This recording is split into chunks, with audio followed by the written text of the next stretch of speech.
Hello, everybody. This will be episode 9 to my little mini series where I take NES games apart and show you each board to each one to know if they're authentic or not. Please like and subscribe. I really appreciate it.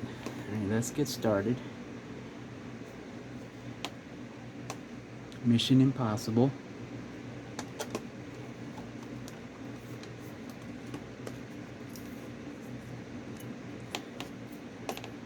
And here's the board to it. A little different from the other ones because it's got that chip in the middle instead of off to the sides. Let's take a look at it.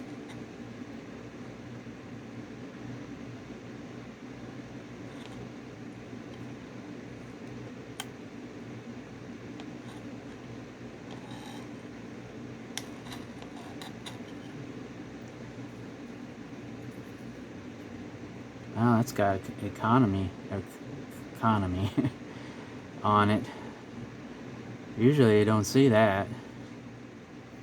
You don't see that on the chips at all. The brand of the maker of the game. That's really authentic.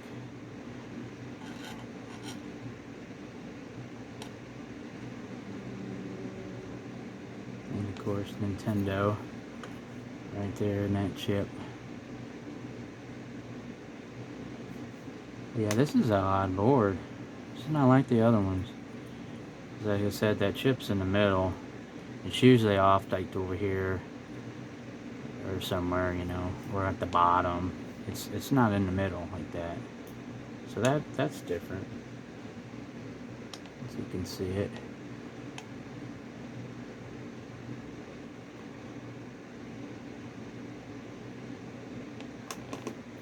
Very interesting.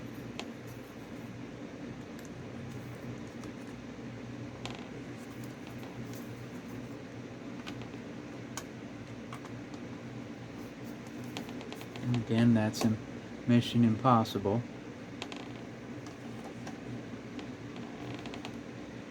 Wraith of the Black Manta is this one.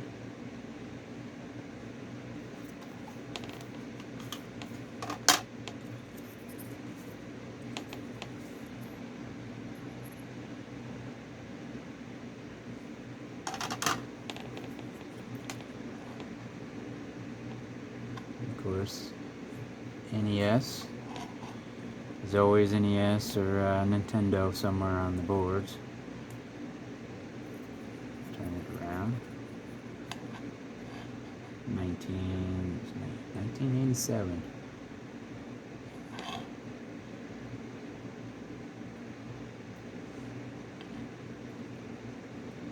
And turn that in an angle, as you can see.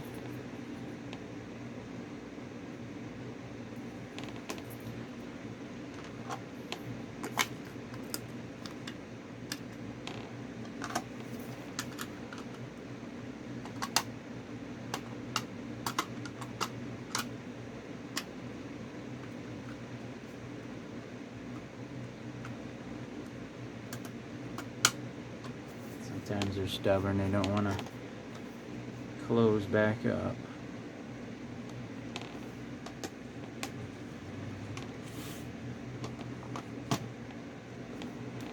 Captain Skyhawk.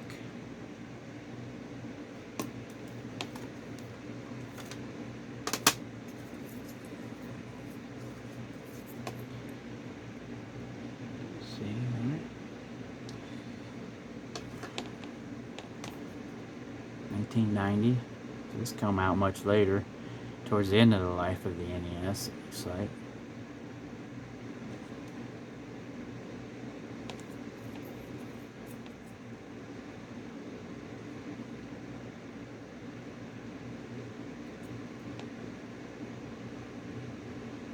And these here are always 1988, it seems like.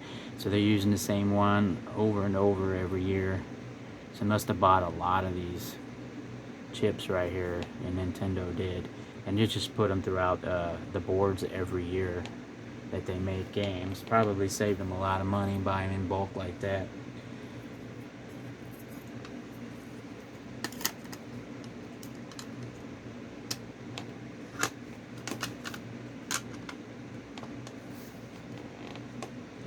Captain Skyhawk.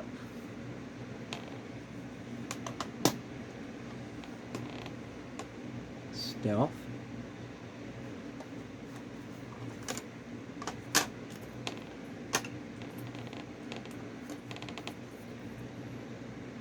See,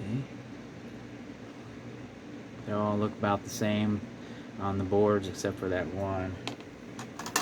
So shouldn't take as long to go through these boards.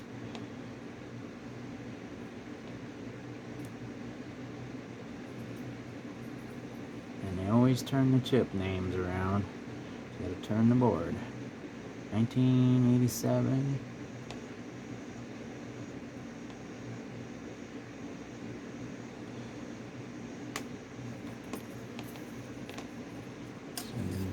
And the back side's usually always the same, it's just different sizes. This is where they solder the chips on.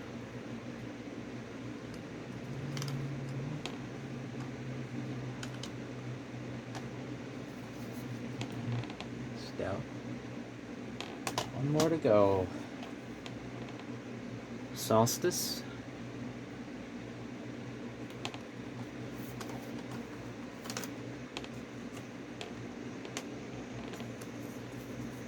This one has 2 chips on the corner there, right up here in this area. So it's just how they do it. They get different boards with different lining of the these traces, which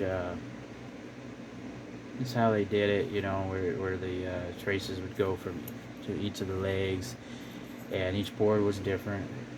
And of course, that's the back side, and here's the front.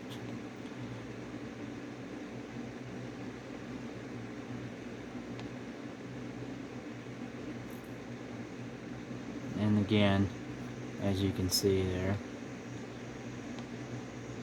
1988, even if it's a different year board, they use the same chips for certain RAM chips or memory chips, or the actual ones that holds the memory of the game.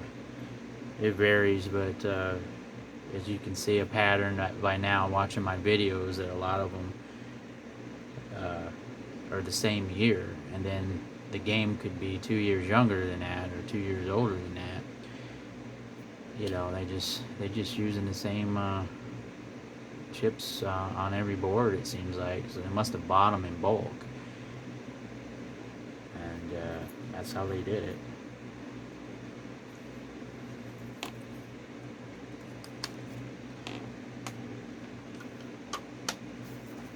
And again, there's Solstice.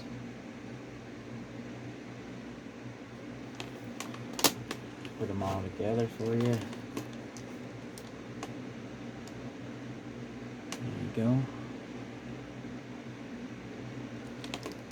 This is episode 9, and I've got maybe 6 more episodes to do, give or take, and then I'll move on to some other content. I'm thinking about doing a casual run of the Castlevania NES game, which I also have, which I'll be showing you in one of the episodes coming up, where I just play it through, and whether I can beat it or not, we'll find out. But it's been a long time, and I'm gonna have to practice, I think, a couple rounds before I do a video on it.